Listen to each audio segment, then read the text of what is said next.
Let me tell you an absolutely incredible story.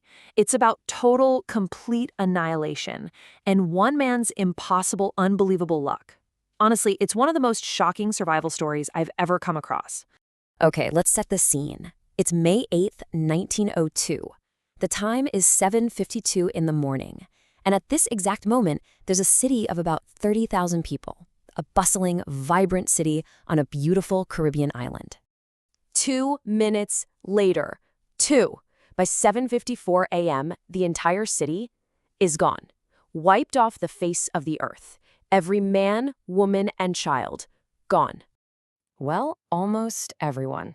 Out of 30,000 people, somehow one person survived. So the question is, how?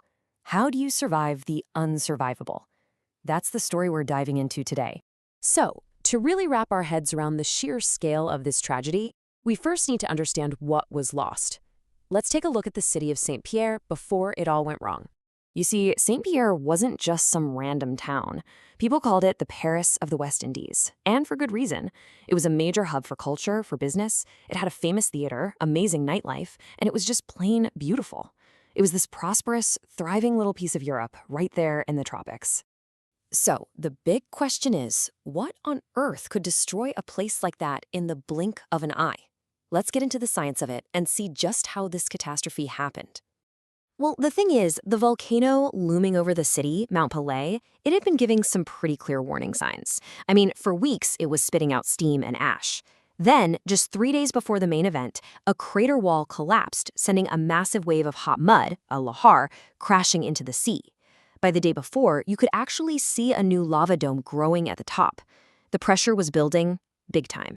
And then, the mountain just let loose. The thing that hit Saint-Pierre was something called a pyroclastic flow. In fact, French scientists studying this very eruption gave it the famous name Nuit Ardente, which means glowing cloud. And let me tell you, it's every bit as terrifying as it sounds. Think of a superheated avalanche of gas, ash, and rock just screaming down the mountainside. And this chart really breaks down the horror. We're talking speeds of over 100 miles per hour. It was all triggered when that new lava dome collapsed.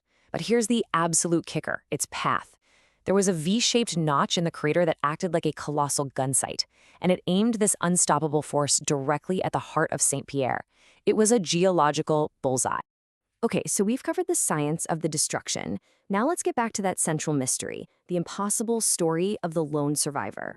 Within the city limits, he was the only one left, a 25-year-old laborer named Ludger Sylbaris. He was found right in the middle of all that devastation.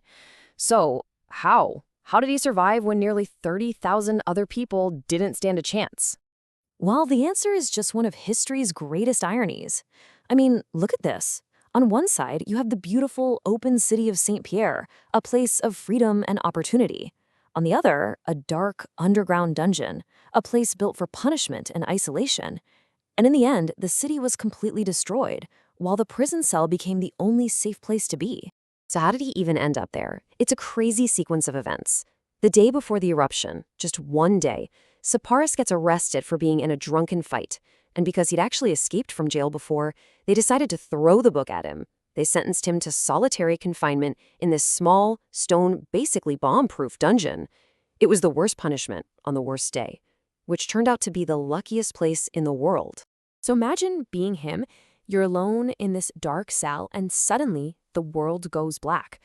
This quote from an account of his experience says it all. He was hit by intense gusts of hot air mixed with ash.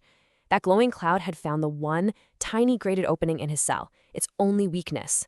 He got some terrible burns, but the key is he was alive. And in a moment of pure, desperate genius, he urinated on his clothes and stuffed them into that opening to try and block the searing hot ash. And then he waited for 4 agonizing days alone in the ruins of a dead city before a rescue team finally heard his cries for help. So what do you do after you survive the apocalypse? Let's take a look at the legacy of this whole thing and the very strange fate of its only survivor. Well, as you might guess, Louis-Augustin Cyprus got a pardon, I mean, what else are you going to do? His unbelievable story made him famous overnight. He ended up joining the Barnum and Bailey Circus, where they billed him as the man who lived through doomsday. But his survival wasn't the only legacy. This event literally changed science, giving us the term Pelean eruption to describe this exact type of violent explosion. And as a final weird encore, the volcano grew this incredible 1,000-foot lava spine out of its crater called the Tower of Pelée. And what about Saint-Pierre? Well, as you can see here, it never really recovered. It went from a bustling capital of almost 30,000 people to a small town of less than 6,000 today. It's basically a quiet memorial to the city that vanished. Which kind of leaves us with this final thought. Saint-Pierre survived because of science, right? The thick stone walls of his bomb-proof cell protected him. But he was only in that cell because of a series of chance events. A bar fight, a tough sentence. So when disaster on this scale strikes, what is it that really decides who makes it through? The cold, hard laws of physics? Or just pure dumb luck?